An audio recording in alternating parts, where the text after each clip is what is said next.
केशी सहकारी साखर कारखान्यावर अण्णासाहेब जोल्ले यांच्या नेतृत्वाखाली स्वच्छता आणि अनेक सकारात्मक बदल होत आहेत। आता कारखान्याच्या नियमांनुसार जोल्ले यांच्या मार्गदर्शनाखाली 5 नवीन संचालकांची निवड करण्यात आली आहे। नवीन संचालकांची नावे मल्लिकार्जुन बाबागौडा पाटील, अशोक बसप्पा चंदपगोळ, सुरेश सिद्धराम रायमाणे, शारदा सुरेश गौडा पाटील व भारती महालिंग हंजी अशी आहेत। कारखान्याच्या नियमांमध्ये सुधारणा करण्यात आली आहे। एकूण 15 संचालकांपैकी एका संचालकांच्या निधनामुळे त्यांच्या जागी नवीन संचालकांची निवड करण्यात आली आहे। उर्वरित 4 जागांपैकी 1 जागा सामान्य महिलेसाठी, 1 अनुसूचित जातीसाठी आणि उर्वरित 2 महिलांसाठी राखीव ठेवण्यात आली असल्याची प्रतिक्रिया अण्णासाहेब जोल्ले यांनी दिली। ಬೋರ್ಡ್ದವರು ಎಲ್ಲರೂ ಕೂಡಿ 1ನೇ ತಾರೀಕಿನ ಮೀಟಿಂಗ್ ಅದ, ಅದರಲ್ಲಿ ವಿಶೇಷವಾದ ಒಂದು ನಿರ್ಣಯ ತಗೊಂಡಾರ। ಅದ್ರಾಗ ಏನು ನಮ್ಮ ಉಪಾಧ್ಯಕ್ಷರಾದ ಮಗದುಮಜ್ಜ ಅವರು ಎಂದು ಎಕ್ಸ್ಪೈರ್ ಆಗಿದ್ರು, ಅದೊಂದು ಸೀಟ್ ಖಾಲಿ ಆಗಿದೆ। ಅದ್ರ ಬದಲಿ ನಮ್ಮ ಅಪ್ಪನಗೌಡರು ಮೊಮ್ಮಗರಾದ ಇದು ಮಲ್ಲಿಕಾರ್ಜುನ್ ಬಾಬಾಗೌಡ ಪಾಟೀಲ್ ಒಂದು ನಿರ್ಣಯ ತಗೊಂಡಿದ್ದು ಅವ್ರನ್ನು। ಆಮೇಲೆ ಬಾಯ್ಲಾ ಒಂದು ಅಮೆಂಡ್ಮೆಂಟ್ ಆಗಿ ಬಂದದ ನಮ್ಮಲ್ಲಿ।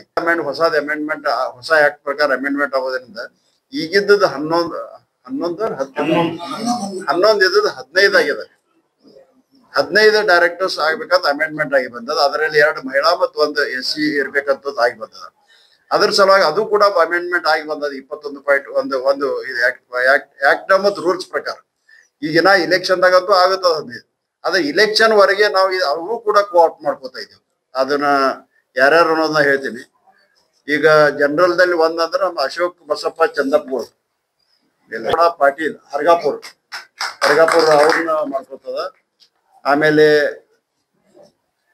ಭಾರತಿ ಮಾಲಿಂಗ್ ಹಂಜಿ ಕಬ್ಬೂರ್ ಅವ್ರನ್ನೊಂದು ಮಹಿಳಾ 2, ಮತ್ತೆ SC ದಲ್ಲಿ ನಮ್ಮ ಸುರೇಶ್ ಸಿದ್ದರಾಮ್ ರಾಯಮಾನಿ ನಿಪ್ಪಾಣಿ ಅವ್ರು ಇವ್ರನ್ನ ಮಾಡ್ಕೊತಾರೆ। ಹಿಂಗ 5 ಜನ ಇವತ್ತು ಕೋಆಪ್ಟ್ ಮಾಡ್ಕೊಂಡೇವ್ ನಾವು। ಅವ್ರ ಮುಂದಿನ ದಿನಮಾನದಲ್ಲಿ ಇಲ್ಲಿ ಎಲ್ಲರ ಸಂಘಟ ಜೊತೆಗೆ ಕಾರ್ಯನಿರ್ವಹಿಸ್ತಾರ ಅಂತ ಹೇಳ್ತೇವೆ। यावेळी कारखान्याचे अध्यक्ष बसवराज कळटी, उपाध्यक्ष अशोक पाटणशेट्टी आणि संचालक मंडळाचे सदस्य उपस्थित होते।